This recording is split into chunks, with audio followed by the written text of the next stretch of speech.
Hola Naye, buenos días. Hola, profe. Una disculpa aquí con la tardanza, pero déjeme ver a ver si no se vuelve a trabar esta máquina. Sí, profe, le digo que la mía está igual, cada rato me saca y se apaga. ¿Sí? Ay, la mía, quién sabe qué. A la mía no sé qué le pasó justamente. Ahorita en la mañana se le ocurre trabarse. Pero bueno, ojalá que nos deje trabajar. ¿Cómo has estado, Naye? Bien, profe. Qué bueno, qué bueno. Sí, todo bien. ¿Y usted? También, ya con un poco de calor y todo, pero bien.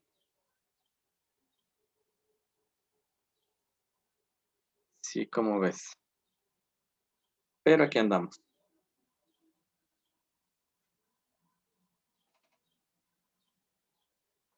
Bien, déjenme ver entonces. ¿Sí me escuchas bien, Naye?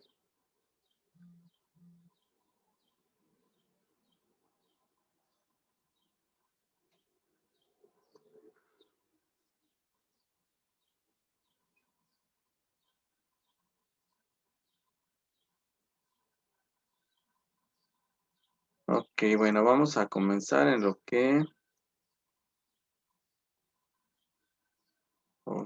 Bueno,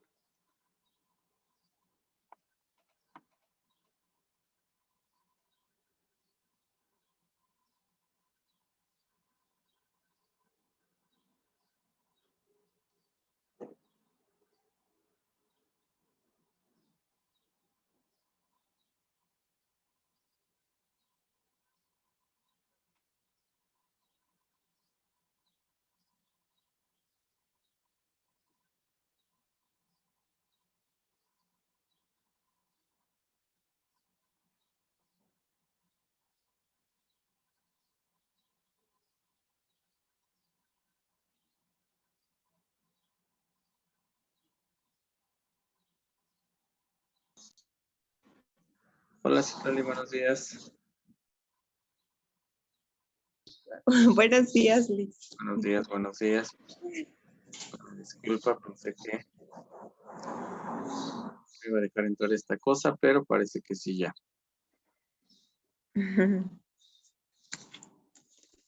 Permítanme nada más. A ver.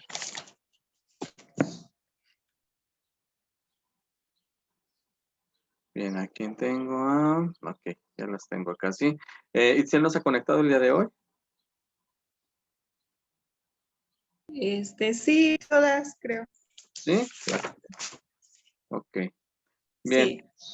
pues vamos. Ya se nos hizo tarde.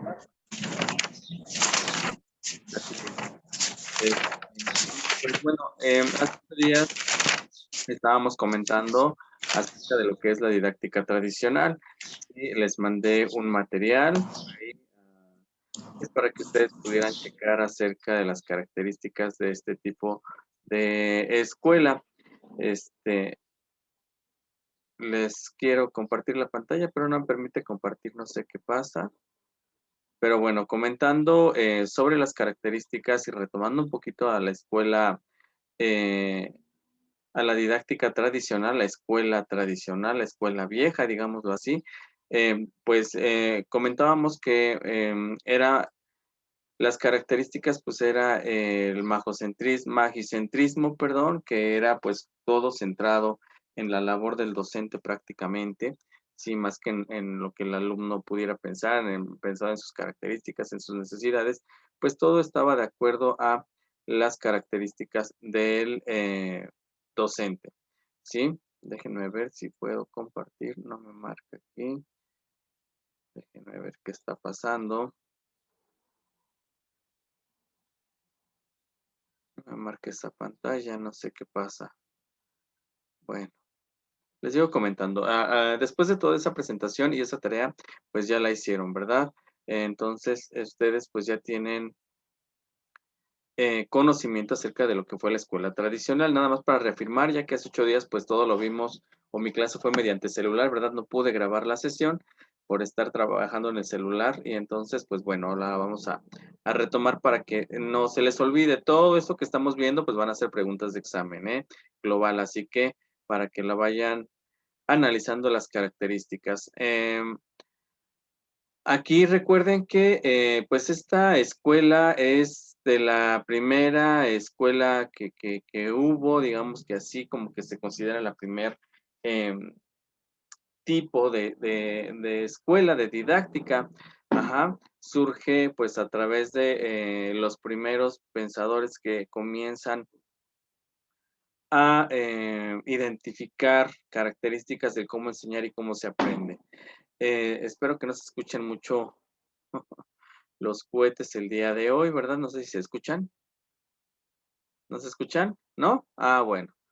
Qué bueno. Es que les comento, hoy es el día de feria de mi pueblo y aunque no hay feria, pero bueno, por lo menos en lo religioso, desde las 5 de la mañana con los cohetes nos tienen cada rato. Entonces, espero que no se escuche mucho.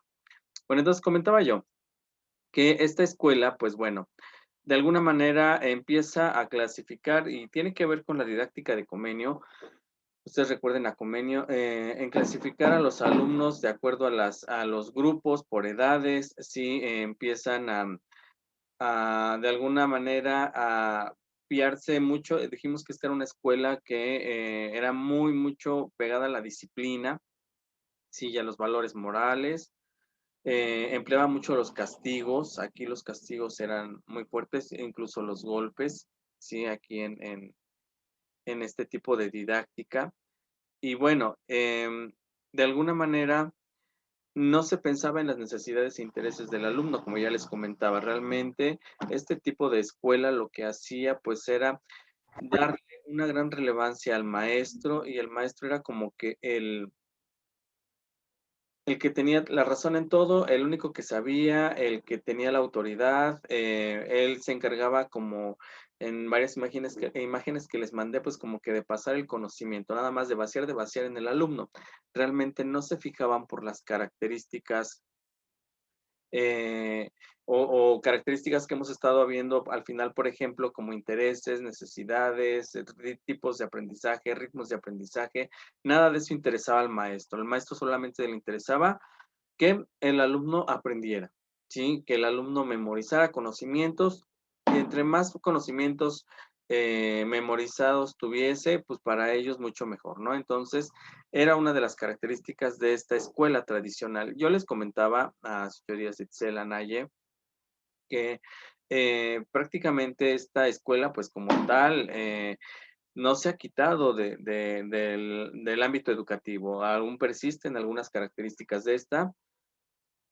De hecho, todavía como que hasta los años 90 estuvo muy marcada este tipo de escuela. Obviamente ya no tanto como lo era en sus inicios o como lo fue cuando fue su auge, no, ya no, pero todavía existen muchos maestros con un tipo de educación o con una enseñanza de la escuela tradicional, ¿sí? Entonces aquí el magicentrismo, como le queramos decir, donde la figura principal era el maestro. Hay otro término que utilizamos que es el enciclopedismo.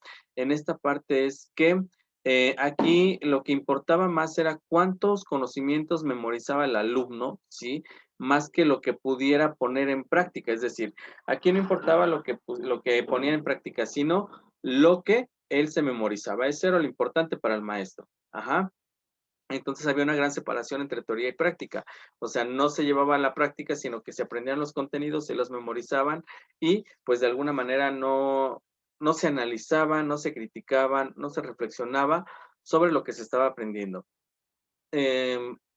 Había mucho verbalismo y pasividad. Esto lo llamamos porque verbalismo es como que el maestro daba todo, todo, todo, todo, todo, y al alumno no se le dejaba pensar para nada. El alumno era pasivo, él nada más se encargaba de recibir el conocimiento y solo lo que decía el maestro era lo único válido que había. Así que era como que vertical, es decir, nada más en este caso como lo que estamos haciendo en este momento, digamos que podría ser un ejemplo, yo hacia ustedes dándoles toda la información y ustedes recibiendo así como que almacenando y almacenando, pero ustedes no podían comunicarme, ni decirme, ni criticarme, ni corregirme, ni nada, porque aquí, si estuviéramos en la escuela tradicional, entonces yo soy el que tiene la razón en todo, por lo tanto, no me pueden juzgar, no nada, ¿sí? Algo que ha cambiado hoy en la escuela actual o parte de la escuela nueva, ¿sí? Entonces, vean nada más todo lo que implicaba, pues, la escuela eh, tradicional. También eran muy autoritarias, muy autoritarios, como ya les comentaba yo. Perdón, chicas. La disciplina era muy, muy dura. Los castigos eran intensos. Yo comentaba hace 8 días que, bueno, estábamos con Itzel, que ya salió también. Bueno, que estábamos comentando que de pronto el maestro castigaba, podía incluso golpear al alumno, o sea, los castigos eran muy severos. Eso de los libros, ponerlos de rodillas, ponerlos volteados hacia la pared, con las orejas de burro y esto, todos esos castigos que muchas veces ustedes han escuchado, que a lo mejor ya no les tocaron, pero que sí existieron, eran parte de la escuela tradicional. Los reglazos, a mí me acuerdo que todavía me tocaron maestros de esta escuela tradicional que nos daban con el metro en las manos, nos pegaban en el pupitre, hasta nos espantaban. Antes no me dio diabetes de tanto susto con los reglazos. Nos jalaban de aquí, de las patillas, ¿no? Hacíamos algo y miren, de aquí nos jalaban así. Y aquí duele bastante, ¿eh? Entonces era un sufridero, nos aventaban los gises, los borradores, y tenían mucha puntería los profes, ¿eh? Porque sí le atinaban. Este tipo de maestros o este tipo de disciplina, pues era de la escuela tradicional, donde entraba una persona al salón y todos aparecíamos robots, ¿no? Derechitos y buenos días, maestro, buenos días, directora, buenos días, señora, buenos días, y hasta que no nos dijeran siéntase, nos podamos sentar. Siempre la limpieza, sí, en esos aspectos sí eran muy disciplinados, ¿no? Los maestros de la escuela tradicional, pero se abusaban. Incluso en esa época, pues, el maestro castigaba y si nos acusaba con papá, porque a mí me tocaron, pues, muchos maestros de la escuela tradicional todavía en la primaria, todavía nos acusaban con papá y todavía papá y mamá nos daban otra tunda, ¿no? Porque el maestro nos había acusado. Hoy en día acusamos al niño con el maestro, con sus papás y los papás casi nos pegan a nosotros los maestros, o sea, había cambiado demasiado en cuanto a la disciplina que se manejaba de la escuela tradicional a la que hoy se maneja. No quiere decir que esté mal, ¿verdad? Pero bueno. Entonces aquí no se analizaba la información, solamente se memorizaba, ¿sí? Yo les ponía de ejemplo hace 8 días que, por ejemplo, en las tablas, a lo mejor a ustedes ya les tocó un poco de la escuela constructivista, en mi caso, pues todavía les digo, mis maestros eran de la escuela tradicional. Entonces, era memorizar fechas, era memorizar eventos, era memorizar las tablas, todo era memorístico. No analizábamos, nunca nos decían el porqué de las cosas, nada más era memorizar, memorizar. Y aquí, por ejemplo, los contenidos eran así, todo memorístico, se pasaban memorístico, todos los manejaba el maestro, la enseñanza el papel del maestro era enseñar todo, el alumno era un ser pasivo, en cuanto a la evaluación, ya dijimos, la evaluación la hacía el maestro, pero generalmente era una evaluación final. Si yo hacía un examen y Citlali contestó bien en todas y tiene 10, para mí esa era la mejor alumna. No importa si el día de mañana ya se le olvidaron, ¿no? Todo, pero para mí ese era el mejor alumno porque tenía 10 en ese momento. Y a lo mejor, Naye tuvo 8, ¿no? No estudió, no se memorizó todo, pero ella tiene más información y si yo le pregunto mañana, ella sí sabe, si le pregunto pasado, ella sí sabe. Pero para mí, ella no sabía tanto como sabía Citlali, que me había sacado un 10. Yo les comentaba incluso hace 8 días que nos tenían separados, me acuerdo, en los salones por filas, ¿no? La de los inteligentes, la de los medios inteligentes, la de los burros, ¿sí? Porque así nos clasificaban. Para eso, los maestros pues nos catalogaban de esa manera. Ajá, no era que nos identificaran si teníamos problemas. Al maestro de la escuela tradicional no le importaba si Citlali llegó sin desayunar, si Citlali le pegaron en su caso en la mañana, si a Citlali le cuesta leer o no ve bien. O sea, eso al maestro no le interesaba. Al maestro lo que le interesaba es que se aprendieran los contenidos y eso era todo. Y pobre de Citlali si no entregaba las tareas y lo demás, ¿no? Entonces, esa era parte de la escuela tradicional, pero en los años en los que surgió, pues todavía era mucho más severa. Incluso por ahí hay una frase que ustedes han escuchado mucho, la mencionaba hace 8 días, que decían, la sangre, las letras con sangre entran. No sé si han escuchado esa frase, porque así era, así se castigaba y así se enseñaba a los alumnos que empezaron con este tipo de escuela tradicional. Ujú. Entonces, aquí no importaban las emociones del alumno, no importaba su desarrollo social, no importaban sus experiencias, la evaluación pues era prácticamente de tipo cuantitativa, no cualitativa, no nos fijábamos de las cualidades del alumno, sino de la cantidad de conocimientos que él pudiera repetir y repetir. Por lo tanto, era una escuela o una educación mecánica. Eso era lo que era la escuela tradicional. Tenemos a representantes de esta escuela, pues sí, a Rousseau, a Pestalozzi, a Comenio, que son parte de la escuela tradicional, aunque se empezaban a fijar ya parte de la psicología, pues sí importaba también, para él era muy importante lo que era, o más bien son mucho más de la escuela tradicional, ¿sí? Entonces, aquí pues esta pedagogía de la escuela tradicional, pues duró por mucho tiempo y como les digo, sigue perdurando aún en nuestros días. Existen algunos maestros con esta ideología de la escuela tradicional, ¿sí? Entonces, aquí, pues no preocupaba nada de lo que interesara al alumno. Aquí lo que importaba era el maestro. Ajá. Entonces, pues solamente era teoría, los contenidos eran más teóricos, no había contenidos prácticos ni nada por el estilo. Sí, todo lo que se enseñaba, pues el maestro es el que modificaba, es el que decidía que se enseñaba o que no, ¿sí? Y todo se aprendía con punto y coma, como el maestro lo decía, porque si no, híjoles, era castigo. Ajá. Aquí no había una orientación, realmente el chiste era mecanizar, ¿sí? Entonces, en la didáctica tradicional, pues era, ¿a quién se enseñaba? Pues al alumno. ¿Quién enseñaba? Pues sí, el maestro, pero ¿para qué enseñaba? Pues el alumno enseñaba el maestro enseñaba para que se cumplieran sus objetivos y enseñaba asignaturas y usaba métodos, pero todos estos eran de acuerdo a que el alumno memorizara, que el alumno no tuviera un aprendizaje activo como ahorita lo vamos a ver en la escuela nueva, donde ahí sí, pues era importante. Tenía muchas ventajas la escuela tradicional, sí, es cierto, no todo era malo, o sea, también tuvo algunas ventajas esta escuela, entre ello que pues bueno, sí hacía que los alumnos memorizaran, sí se les quedaban los conocimientos, pero también hacía que los alumnos fueran disciplinados, los volvía disciplinados, sí, les reforzaba muchos valores morales. Eso es parte de lo que a lo mejor hoy en la escuela nueva, en las escuelas que estamos viendo, pues no funciona, ¿verdad? En la escuela tradicional esto sí funcionaba, ¿sí? Para lo que es aprendizaje de datos históricos y demás, fechas y eso, pues es una metodología que funciona mucho porque es memorístico. Ajá. Pero también aquí es importante recalcar que este tipo de escuela, en cuanto a sus ventajas, está que necesitaba que el maestro siempre estuviera muy bien preparado porque era el único que manejaba y era el único que daba toda la información. Por lo tanto, tenía que estar siempre preparándose para poder traspasar la información. Así que también eran maestros preparados, sabían mucho. Ujú. Aquí, pues obviamente, mm, no había tanta creatividad, sí, pero pues bueno, depende mucho de cómo el maestro también manejara los temas, ¿no? En cuanto a lo que daba.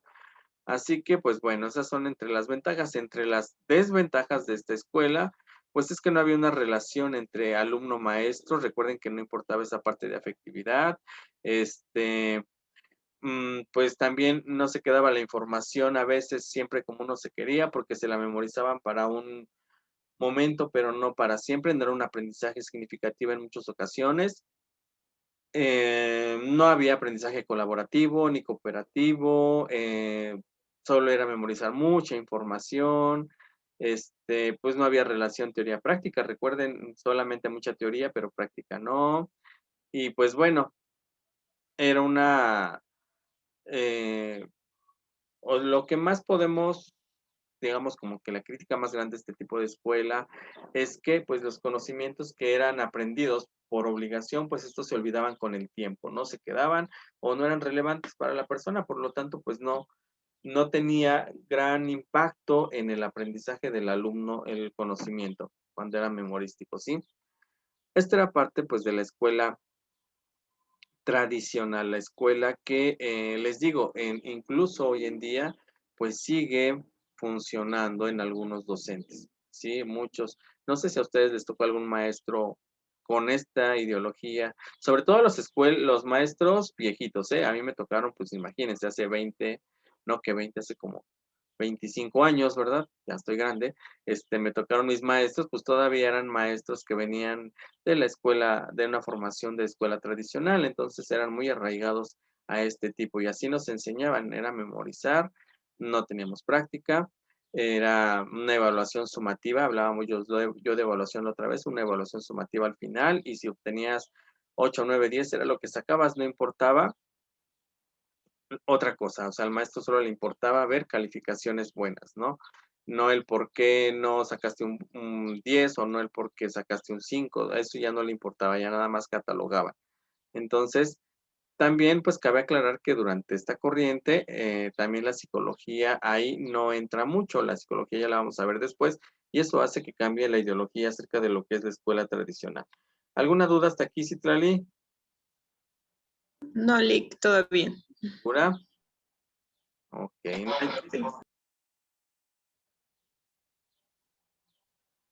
dudas. No, profe. ¿Todo bien? Ujú. Ok.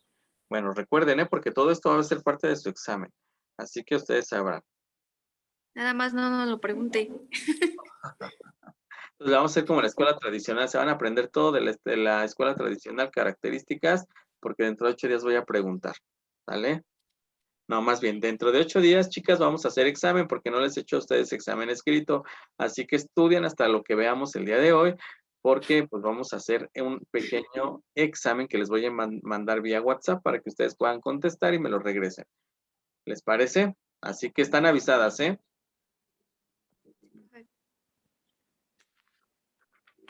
Ok. Bien, continuamos entonces. Ahora vamos de la escuela tradicional a la escuela nueva. En la escuela nueva, pues como ustedes pudieron encontrar en sus documentos, pues ahora es todo lo contrario a la escuela tradicional. Pero de la escuela nueva, pues vamos a ver que salen diferentes, digamos, van a salir diferentes, digamos que subescuelas, porque todas pertenecen pues a la misma corriente, escuela nueva, esta reforma, pero vamos a encontrar al constructivismo, al humanismo, a la teoría de sistemas, al cognitivismo, sí vamos a encontrar ahí, y pues bueno, todo este movimiento de escuelas pues tiene que ver precisamente con el surgimiento de la escuela nueva que está en oposición a lo que es la escuela tradicional. Ajá. Citlali, ¿qué investigó que es la escuela nueva? Sí, bueno, como usted lo dijo, es todo lo contrario de la escuela tradicional. Ahí, por ejemplo, ahí el protagonista era el alumno, era el centro, y el docente era solamente como un apoyo, podría decirse. Entonces, bueno, ahí surge también lo que es el método de Montessori, donde se lleva mucho lo de la didáctica. Y, por ejemplo, esa corriente surgió en Europa, más o menos por el siglo XX y XIX y inicios del siglo XX. Y al parecer también, por ejemplo, Estados Unidos también trajo consigo también su propia escuela nueva, podría decirse, pero ahí, por ejemplo, iniciando con Dewey, ¿sí? Dewey. Dewey, Sí. que ya lo vimos, Montessori, Dewey, todos ellos ya los vimos, ¿eh? Sí. Ajá, entonces también ahí era, él centraba al niño, era el centro de la didáctica, aprendizaje. Ajá. Y sí, es todo. Oh, ok. Naye, ¿usted qué de lo que me mandó de tarea? A ver qué me puede comentar. Sí, profe. Mm, ahí sí había capacitación de los docentes. Ujú, Surgió como una crítica hacia la escuela tradicional y autoritaria. Aquí los alumnos como que tienen más creatividad, más vitalidad, más libertad. Ya ya no hay tanto, como nos decía ahorita, ya no se quedan solo en lo práctico. ujú. Bueno, ya hay prácticas, ya no se quedan nada más con la teoría. Teoría, así. ¿Qué más? Mm, y creo que ya. Creo que ya. Bien, acuérdense que pues íbamos a tener que checar otros aspectos como evaluación, metodología, aquí pues bueno, como ustedes comentan, es toda la parte opuesta a la escuela tradicional y como lo dice Citlali, esta es una escuela que surge a finales de los siglos 18 y comienza, o bueno, 19 y comienza con el siglo 20 más o menos. Estamos hablando de que están de los años finales de 1800, principios de 1900, y les digo, todo este movimiento se extiende hasta la actualidad como escuela nueva, aunque lo vamos a ver con otros autores también.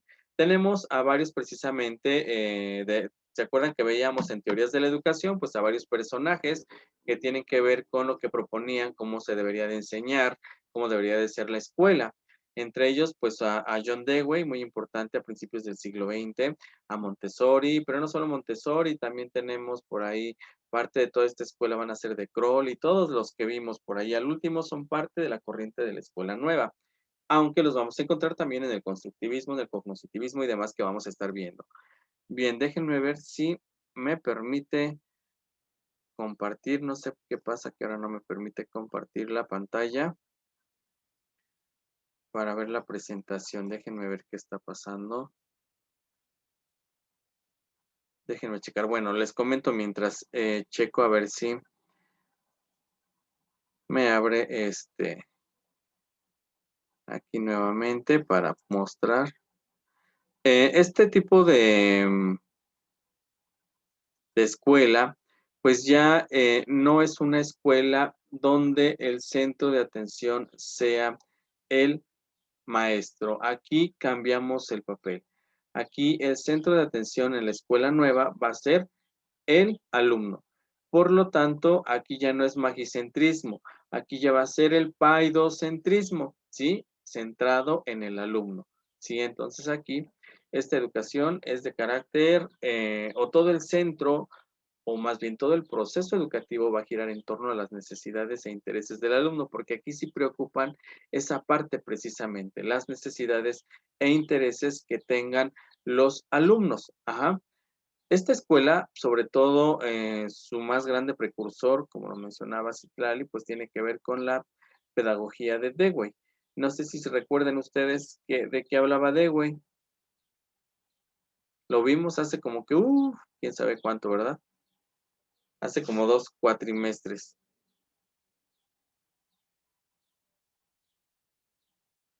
¿No se acuerdan? Creo, bueno, era situar al alumno en la educación. Ujú. Sí. ¿Qué más? ¿Quién me quiere recordar más de John Dewey? No las pongo en apuros, ¿verdad? Estaba basada en la experimentación, algo así. Experimentación. Ajá, ¿qué más? Nos decía este señor.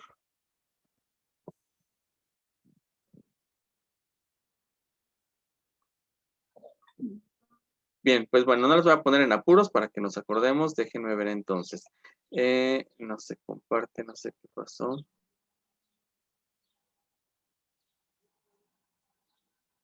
No tengo más. No se comparte. Bueno, no sé qué pasa con mí. Bueno, les voy a comentar la presentación que hice y pues dentro de,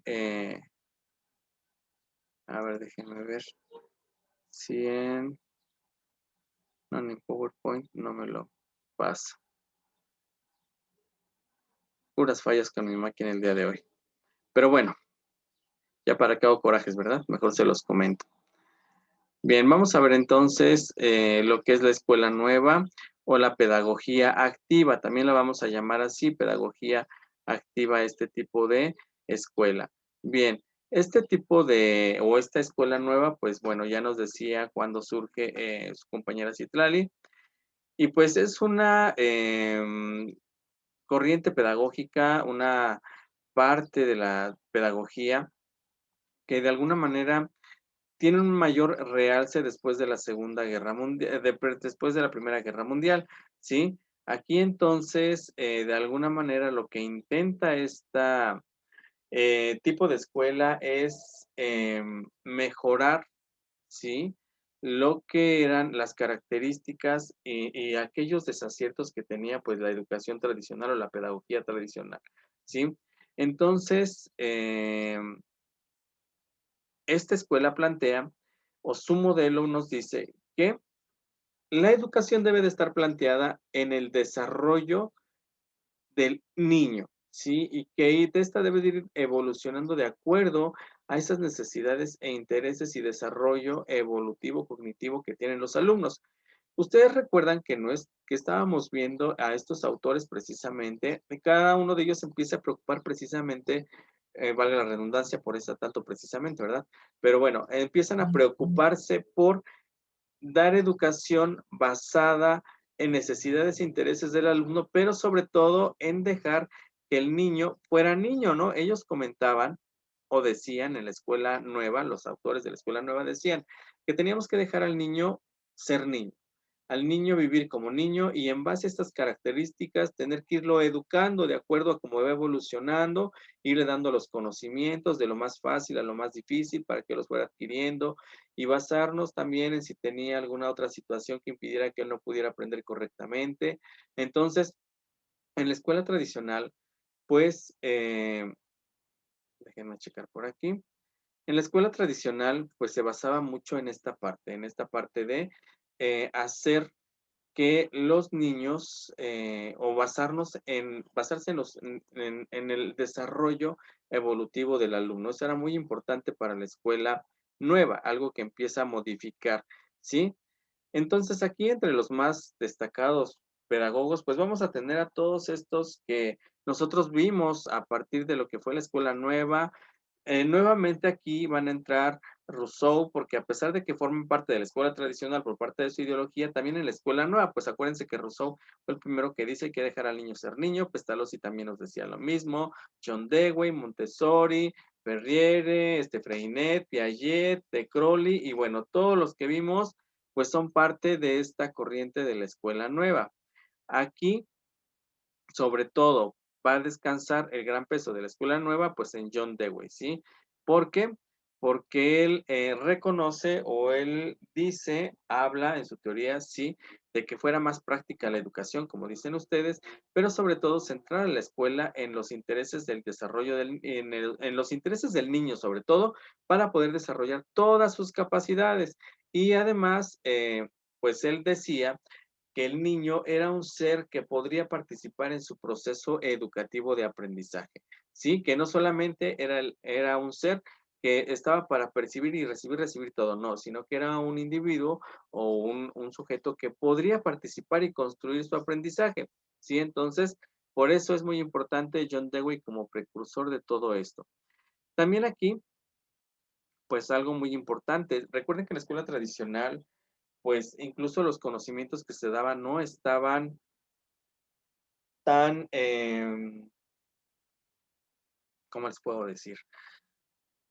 Centrados en el desarrollo social del alumno, porque recuerden que de pronto pues todo se olvidaba. En la escuela nueva, con lo que nos dice Dewey, pues bueno, sí estaba creada o considerada a la educación como un proceso para incluir al niño en su desarrollo social, ¿sí? Entonces, el niño, según Dewey, pues la escuela debería de preparar al niño para que viva en sociedad, ¿sí? Para que forme parte de ella y para que la mejore a partir de los aprendizajes que ha tenido.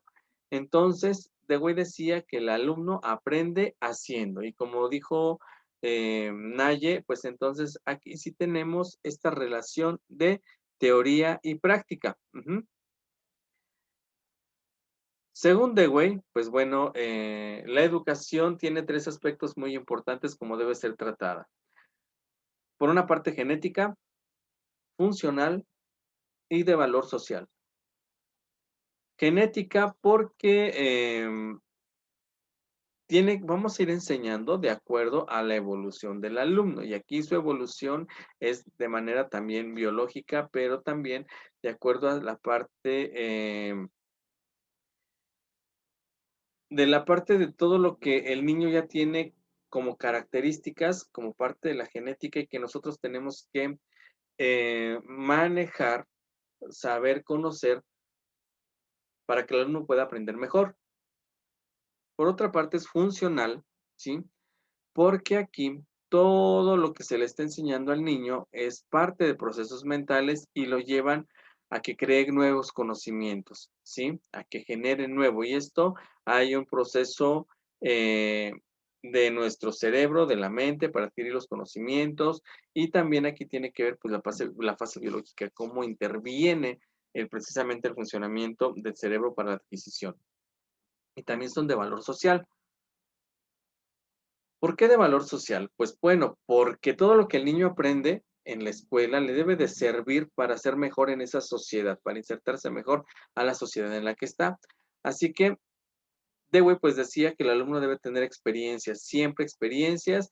Estas harán que estimulen su pensamiento y harán que pueda generar nuevos aprendizajes a partir de cómo pone en práctica lo que ya sabe, resolviendo nuevas situaciones y generando nuevos conocimientos a partir de esas experiencias nuevas que va creando. ¿Sí? Entonces vean nada más lo que dice